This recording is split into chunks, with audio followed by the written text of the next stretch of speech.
I feel like my sole purpose on earth is to show people that you can mess up like catastrophically in a recipe and still have good food. Hey guys, it's Jenny from the Yummy Vegs. Welcome back to my channel. Yep, that's all I got. Going to the grocery store can suck, but your meals don't have to. In this video, I'm gonna show you guys my 3 go-to meals that are sourced completely from pantry items or the freezer. So even when you don't have any fresh food and maybe you've just come home from a long trip or you've just had a rough day at the office and you're not going to the grocery store, you can still make a super yummy, simple, healthy, protein-packed vegan meal. If this interests you, stay tuned. We will be making a protein-packed pasta, that's some alliteration for you, a burrito bowl, and a stir fry. Each of these meals are less than 600 calories and over 30 grams of protein. Let's get to it. For the protein-packed pasta, you really only need 2 ingredients if you want to do super basic. So a protein pasta, Bonza's a great option. They make other protein-packed pastas. I'm already sick of saying that. There's some edamame based pastas. Those are also good. But Bonza, I can get at Costco, so yes. And then you need a pasta sauce. I love Rao's. I also got this at Costco. Even the sort of more basic pasta sauces that you can get at a grocery store will work. And you can add flavor to it by adding spices like oregano, dried parsley, garlic salt, red pepper, etc. And I'll probably add spices to this too. We're gonna go one step further and add in some vegan meatballs for a little extra fanciness. I've actually never used these before, so we'll see how this goes. Some frozen artichoke hearts. Yeah, so hopefully this isn't a disaster, but I love artichokes and I was like, ooh, yeah, I'll have that. First things first, we're gonna get the water boiling for the pasta. So I have a large pot of water. Turn the heat on high, and we're gonna go ahead and add some garlic salt. While we wait for that to boil, we're gonna get our pasta sauce ready. I'm putting that heat on simmer. I'm gonna add a little bit of garlic salt, a little bit of rosemary, some garlic, some red pepper, and some oregano. And then I'm just gonna mix it in. And then we're gonna cover it, so in case it starts bubbling, we don't make too much of a mess. I have decided to cook this whole jar of pasta sauce because I'm gonna eat it all this week. So I'm adding the rest in and I'll add more spices. Okay, our water is obviously boiling. Add our pasta and reduce the heat to a simmer and let this cook for about 7 to 9 minutes, stirring frequently so it doesn't foam over.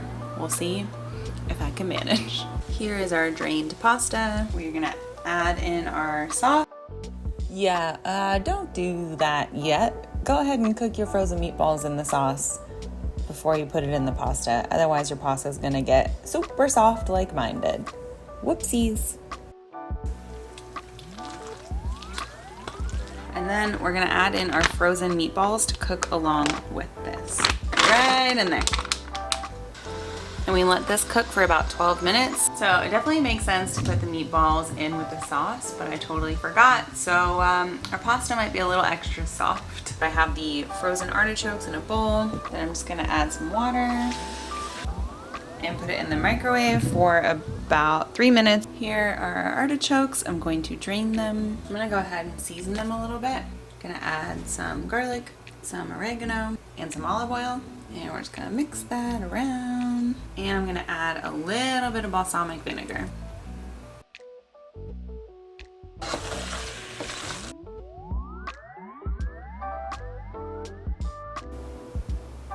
This bowl is hot. We'll see how long I can hold it like this.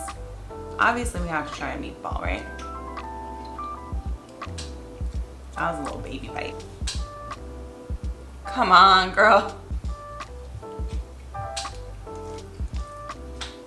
So again, cook the meatballs in the sauce, unlike ya girl, but it still turned out fine.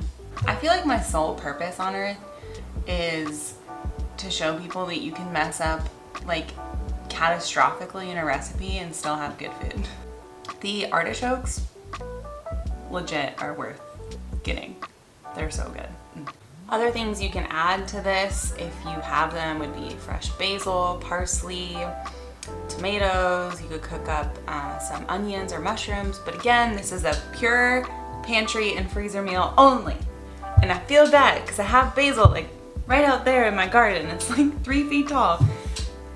I'll probably add it when I say bye to you guys. Next, we are going to make the burrito bowl. I always have vital wheat gluten. This is how you make seitan, and it's pretty simple. The nutrition for seitan is like unmatched. We're gonna do chorizo seitan, which I'm very excited about because it's so good. And then we're gonna make some quinoa. We're gonna use some canned black beans and make a little burrito bowl. This is different than how I normally make seitan, and I'm really excited because it's, yeah. And I will link the recipe for this chorizo seitan crumbles inspiration in the description below. We are going to mix all of our spices and vital wheat gluten in this bowl. So we're gonna do a 1/2 cup of our vital wheat gluten, 2 tablespoons of nutritional yeast, 1/2 teaspoon of garlic salt, a teaspoon of cumin, as much or as little cayenne pepper as you want. I'm aiming for about a 1/2 teaspoon. We're gonna do about a 1/2 teaspoon of paprika. Yes, I'm using the real teaspoon thing. Guys, I just can't be bothered to find my 1/2 teaspoon. Sure. 2 teaspoons of chili powder. Okay, we'll call that 2. A 1/2 teaspoon of onion powder. And then we're just gonna mix this together. Then we're gonna make our mix of the wet ingredients. So we need 2 tablespoons of water, 2 tablespoons of apple cider vinegar, a tablespoon of olive oil, and then we're gonna mix this together. Then we're gonna pour this in here and stir with a fork. We are going to use our fingers to make little crumbles. You can't really see anything, huh? That's good. And I'm trying to like make sure there's not just like clumps of powder. So I'll probably have to add some water in here. A tablespoon. Almost all mixed. Now we're gonna make little crumbles. Oh yeah, if you use cayenne pepper, don't touch your face after this. Here are our crumbles. Well, they're more like shredded pieces. If I don't have time to go to the grocery store, I don't have time to be making this like actual crumbles. We're gonna let this sit for a bit while we make our quinoa. We're gonna do a cup of quinoa, and then we're gonna do 2 cups of water. We're gonna add some garlic salt, and then turn the heat on high to bring it to a boil. And hopefully it doesn't boil over like I always let it do. While we're waiting for our quinoa to boil, we're gonna get our black beans ready. So I'm just gonna take it out of the can. They are draining. Then, oh, this is precarious. You guys should see how I'm perching my camera. I'm gonna rinse them. We're just gonna let these drain for a little bit longer. Perfect timing, because these guys are basically boiling. Well, almost. Come on, boil. Do it. Okay. Now we're gonna turn this off. Put this lid over it. Let it sit for 12 minutes. Okay, I have a sort of lightly oiled pan, and we're gonna toss our little crumbles on here. Oh, well, our shreds, our strips. What do we call these? They're not crumbles.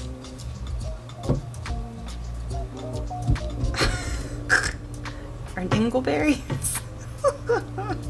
Sorry guys. I'm gonna let these fry up for like a couple minutes. Okay, I was starting to burn things, so I took it off the heat. We're gonna add some water to this. Oh, yikes, see? Just added like a cup of water. Then we're gonna add taco seasoning. And we're gonna let this water just cook down. What this does is it, you know, this is how you cook like normal taco stuff, meat, whatever. And then also the seitan's gonna like sort of absorb it. You like this hand motion?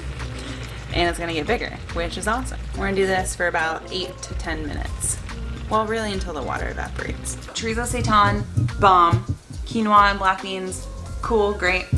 How do we make this special and still have it just be pantry stuff or freezer stuff? So what we're gonna do is make an avocado crema, sort of. So we're gonna take some frozen avocado, some coconut milk from the pantry, and some of this lemon lime salt.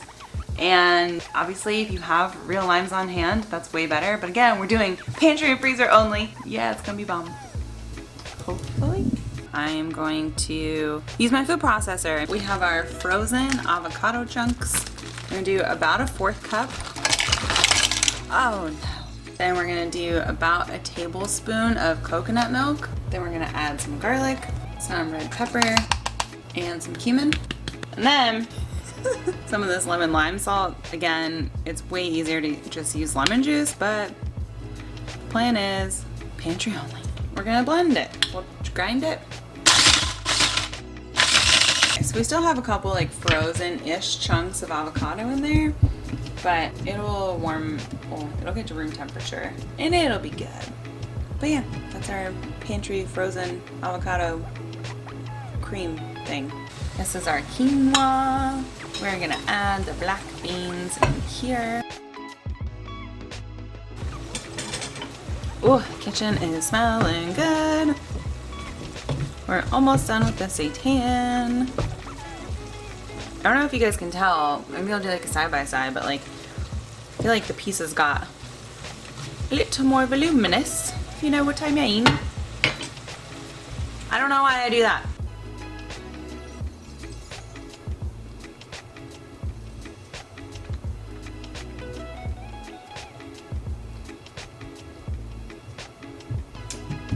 It needs to be cooked a little bit longer. It's a little doughy. Okay, we're just gonna cook this a little bit longer because it's a little too soft for me. Yes, indeedy. I didn't add anything else to the pan, so I just gotta, like no oil or anything. So I just gotta make sure I don't let it get too burnt to a crisp. Ooh, you could throw this in the air fryer. No, they would slip down the drain. Okay, never mind. Shh, Jenny. Shh. This looks much better. Let's do another taste test.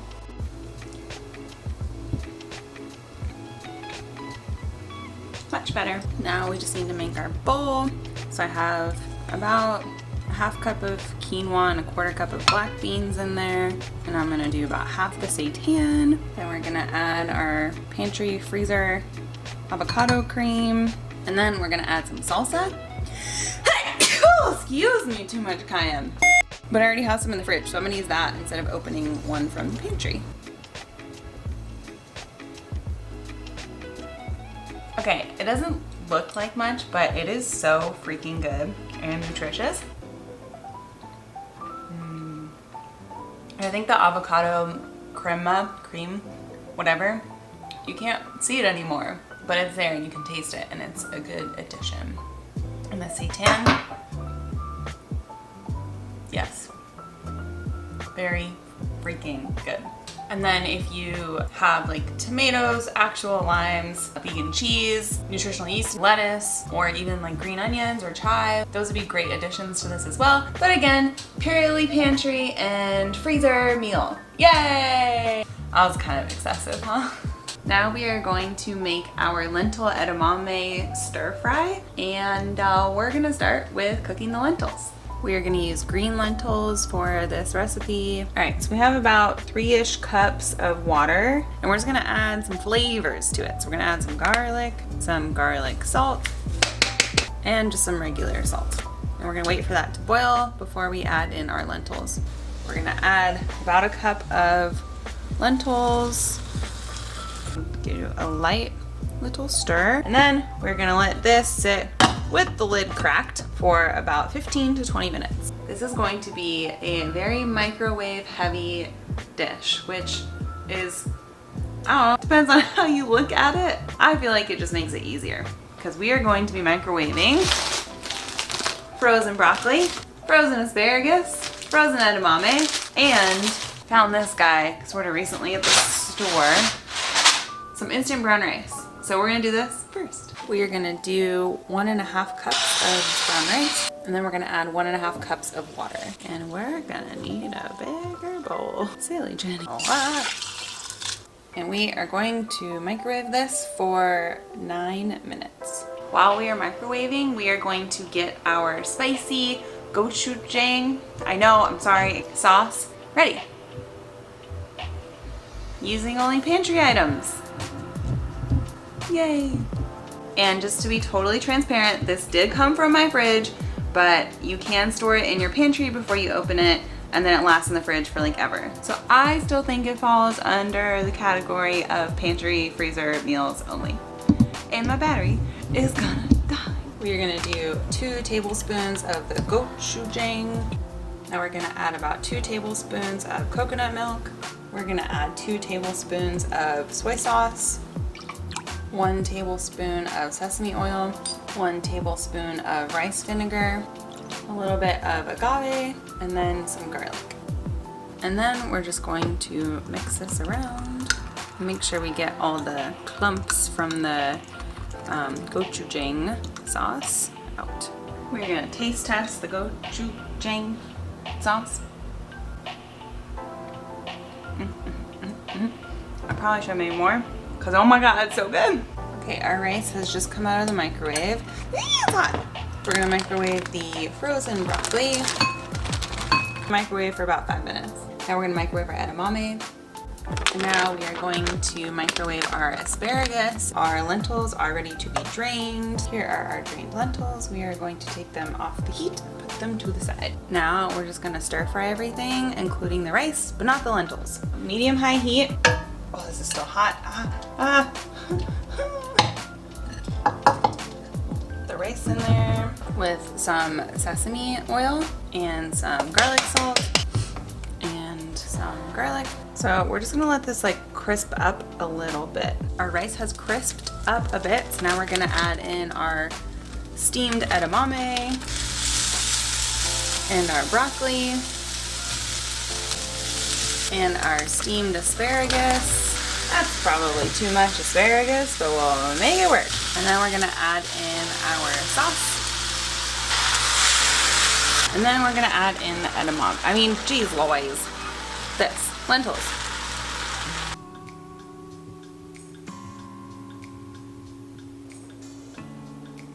I definitely overcooked the asparagus, but it wouldn't be a Yummy Vegs video without a few oopsies along the way. So if you follow this with your steamed veggies, don't steam them as long as they say to on the bag, because you're gonna cook them a little bit more in the stir fry, wok, pan, whatever you use. My poor asparagus are hot. So good though. I hope this inspires you to use some of the items in your pantry or go get some of these staples so that on your lazy days you don't have to go to the grocery store. You got what you need. Thank you guys for watching. Feel free to subscribe if you want to. Okay, bye!